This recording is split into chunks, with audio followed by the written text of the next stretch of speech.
안녕하세요, 중학생 여러분 반갑습니다. 여러분들에게 기초 영어에 대해서 하나하나 그리고 역사에 대해서 알려드리는 경석쌤입니다. 자, 여러분들 이번 시간 기초 영어 또 어떤 단어들이 우리를 기다리고 있는지 한번 들어가 보도록 할까요? 자, 이번 시간에 만날 단어는요. 우와, 정말 기초 중에 기초입니다. 신분 나왔습니다. 근데 정말 신분은요. 우리가 정말로 지금도 잘 쓰잖아요. 그런데 이 신분에 대해서 우리가 정확하게 좀 볼 필요가 있습니다. 신분에 대해서 한번 살펴볼게요. 자, 신분을 보니까 한자를 보면요. 몸신, 요거 쉽죠, 여러분들? 몸신자에다가 나눌분이에요. 그러니까 나눌분, 한자 자체는 둘 다 쉽지 않아요. 그래서 한자를 보게 되면 몸을 나눴다라는 얘기잖아요. 근데 몸을 나눴다 이러니까 이게 무슨? 라고 돼 있잖아요. 아, 밑에 보니까 개인의 사회적인 위치나 계급, 사회 관계를 구성하는 서열이에요. 그럼 여러분들 딱 오는 건 뭐예요? 그렇죠. 아, 계급과 서열이라는 거잖아요. 사람들은 동일한데, 그쵸? 누군 여기 있고 누군 더 위에 올라가 있잖아요. 그쵸? 이게 여러분들 말이 돼요? 그쵸? 근데 예전에는 말이 안 되지만 이게 당연시 되던 사회가 있었단 말이에요. 뭐예요? 신분제 사회라는 거죠. 그래서 여러분들이 이렇게 신분이 있던 곳으로 한번, 그리고 이 용어에 대해서 알아두시면 역사를 이용할 때 굉장히 쉽게 접근할 수 있다라고 생각을 하시면서 한번 넘어가 보도록 하겠습니다. 자, 신분이라는 용어 어떻게 사용되는지 한번 살펴볼게요. 신분에 따른 차별은 없어져야 된다. 당연하죠. 그렇죠? 여러분들 우리가 역사 속에서 배우는 교훈 중에 하나잖아요. 이번에는 두 번째 문장으로 들어가 보도록 하겠습니다.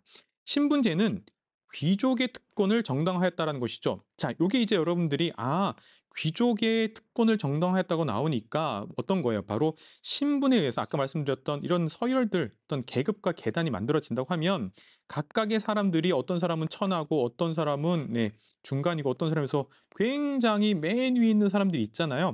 이들이 바로 특권을 정당화할 수 있었던 이유는 뭐예요? 야, 너희는 신분상으로 너는 내 밑이야. 라고 계속해서 이렇게 말할 수 있었기 때문이라고 이해하시면 되겠죠. 그래서 신분제는 귀족의 특권을 정당화했다라고 쓰이기도 한다라고 보시면 되겠습니다. 자, 그러면 구체적으로 어떻게 한국사 속에 등장하는지 한번 살펴볼까요? 자, 세 가지 문장 가지고 왔는데요. 첫 번째 문장 보겠습니다. 조선은 백성을 양인과 천인으로 구분하는 신분제를 마련하였다라고 되어 있습니다. 네, 조선은요 고려보다 우리가 조금 더 발전된 사회라고 하지만 조선도 여전히 바로 이렇게 신분제가 있었거든요. 그래서 이 신분제 속에서 조선시대에도 분명히 노예가 있었다라고 보시면 되겠죠. 그래서 신분제를 마련하였는데 그 크게 두 가지 양인과 천인으로 구분했고요. 나중에 가면 여러분 알고 있는 바로 산농공상으로 구분화된다라고 보시면 되겠습니다. 자, 그 다음 문장 볼게요. 양난 이후라고 나옵니다. 양난 이후 상민들은 여러 방법으로 신분의 제약에서 벗어났다라고 나옵니다. 자, 그러면 이게 역사 속에 쓰이게 되는데요. 양난이 나오게 되면 여러분들 뭐예요? 그렇죠. 바로 임진왜란과 병자론을 뜻한다. 혹은 요즘에는 외란과 호란이라고도 말합니다. 외란과 호란 이후 상민들은 여러 방법으로 신분의 제약에서 벗어났다라고 되어 있습니다. 상민이 되니까 일반 사람들이란 말이에요. 그래서 신분의 제약에서 벗어났다라고. 예를 들어 우리가 많이 배운 것 중에 이렇게 써볼게요. 역사적으로 납속과 공명첩 등을 통해서 바로 양반이 되는 경우가 있단 말이에요. 그렇죠? 예. 자, 등을 통해서라고 나오기 때문에 바로 신분의 제약에서 벗어나서 바로 신분 상승을 꾀하는 일이 벌어졌다라고 보시면 되겠죠. 자, 이번에는 세 번째 문장으로 넘어가 보도록 하겠습니다. 세 번째 문장 보게 되면요. 갑오개혁으로 신분제가 폐지되었다라는 것이죠. 늘 한국사에서 나오는 부분 중에 하나가 도대체 이 신분제가 언제 없어진 거야? 라고 했는데 바로 1894년에 갑오개혁으로 신분제가 폐지되었다. 이렇게 보시면 되겠죠.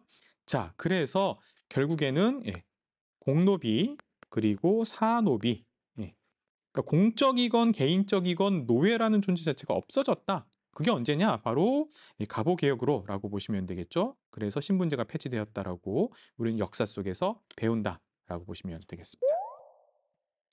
비슷한 단어가 또 하나 있습니다. 이 신분과 비슷한 유의어로서 바로 계급이 있는데요. 계급, 우리가 아까 맨 처음 신분했을 때 계급 또는 서열 이렇게 얘기했잖아요. 그래서 계급이라는 단어를 바꿔 써도 되는 거예요.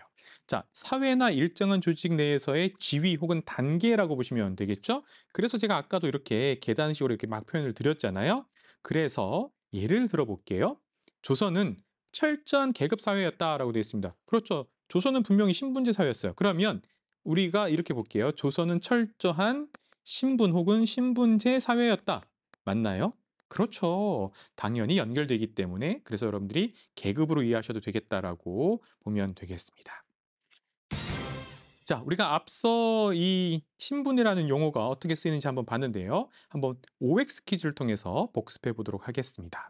자, 한 문장 나왔는데요. 갑오개혁으로 신분제가 폐지되었다라고 나왔습니다. 그렇죠. 신분제 할 때 아까 말씀드렸던 신분. 그러니까 이 신분이라는 단어는요. 사실 아까 말씀드렸다시피 몸을 나눈다 이러면 되게 이상한 거예요. 그렇죠? 그러니까 여러분들이 바로 계급이나 사람들에게 계급이나 어떤 서열을 매겼다라고 보시면 되겠죠.